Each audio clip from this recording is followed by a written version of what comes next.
Morning all. ఈరోజు మనము రాహు దశ గురించి మాట్లాడుకుందాము. సో రాహు కానీ ఏ గ్రహమైనా కూడా దాన్ని దశని హ్యాండిల్ చేయాలి అంటే ఆ గ్రహం యొక్క ఎనర్జీస్ మనకి తెలియాలి. ఫర్ ఎగ్జాంపుల్ మనం ఫుట్బాల్ మ్యాచ్కి వెళ్తున్నాం అనుకోండి, ఫుట్బాల్ గురించి తెలిస్తే మెంటల్గా ప్రిపేర్ అవుతాం. Okay, this is what we expect అన్న. అలాగే క్రికెట్కి వెళ్తే మెంటల్గా ప్రిపేర్ అవుతాం. మనం ఫుట్బాల్ అనుకుని క్రికెట్ మ్యాచ్కి వెళ్తే ఫ్రస్ట్రేషన్ వస్తుంది, అంతకీ అవ్వట్లేదని, అలా అనమాట. సో దశ గురించి తెలిస్తే, ఆ గ్రహం యొక్క ఎనర్జీస్ తెలిస్తే అప్పుడు ప్రిపేర్ అవ్వగలుగుతాం.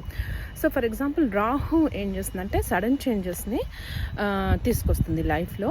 అలాగే ఇల్యూజన్ని కూడా తీసుకొస్తుంది. ఒక మాయని, ఏంటి ఆ మాయ అంటే చిన్న సక్సెస్ని పెద్దగా అనిపిస్తూ ఉంటుంది మనకి. అది తర్వాత చిన్న సమస్య కూడా పెద్దగా అనిపిస్తుంది, అన్ని పెద్దగా కనిపిస్తూ ఉంటాయి అనమాట. ఎందుకంటే ఛాయాగ్రహం కదా, నీడలు పెద్దగా ఉంటాయి కాబట్టి రాహు కూడా అలా పెద్దగా కనిపించేటట్టు చేస్తుంది. అలాగే Rahu represents non traditional things అనమాట. ట్రెడిషనల్ బౌండరీస్ని బ్రేక్ చేస్తుంది. గ్రహణాలు అనేవి ట్రెడిషనల్గా జరగవు కదా, సూర్య ఉదయించడము, చంద్రుడు ఉదయించడం అలా జరగకుండా సడన్గా మాయమైపోవడము, అలా మళ్ళీ తర్వాత రావడము, అది ఒక ట్రెడిషనల్ బౌండరీస్ని బ్రేక్ చేయడం. అదే జీవితంలో ట్రెడిషనల్ బౌండరీస్ని బ్రేక్ చేయడం కానీ ఫారిన్ థింగ్స్ని కానీ రిప్రజెంట్ చేస్తుంది. ఎందుకంటే non traditional is foreign to అస్.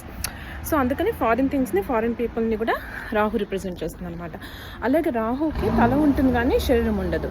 అంటే దీనివల్ల ఏమవుతుంది, విపరీతమైన ఆకలి ఉంటుంది. అంటే ఫిజికల్ ఆకలి కాదు, ఓకే, డిపెండ్స్ ఆన్ రాహు ఏ గదిలో ఉంది అనే దాన్ని బట్టి ఇది ఫిజికల్ ఆకలి కూడా అవ్వచ్చు. కానీ యాక్చువల్లీ మెయిన్గా ఎమోషనల్ ఆకలిని పెంచుతుంది అనమాట. అంటే ఏంటి, ఒక ప్యాషన్ని పెంచుతుంది, విపరీతంగా ఏదో సాధించాలి అన్న తపనని పెంచుతుంది.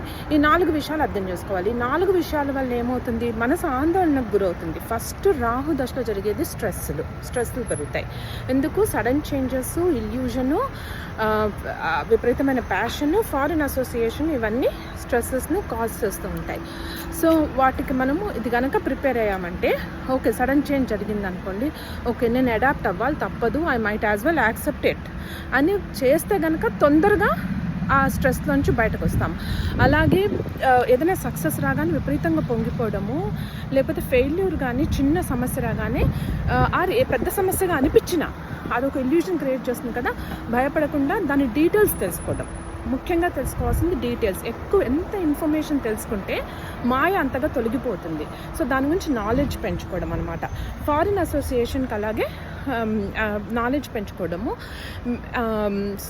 ఇది అలాగే ఇన్సాషబుల్ డిజైర్, ప్యాషన్ని కొంచెం కంట్రోల్ చేసుకుంటూ దానివైపు నెమ్మదిగా పరిగెత్తడం. దేనికన్నా ఆ ఇన్ఫర్మేషన్ తెలుసుకోవడం ఇంపార్టెంట్. నాలెడ్జ్, దానికి సంబంధించిన నాలెడ్జ్ తెలుసుకోవడం important. This is how you will handle Rahu dasha. I hope this helps.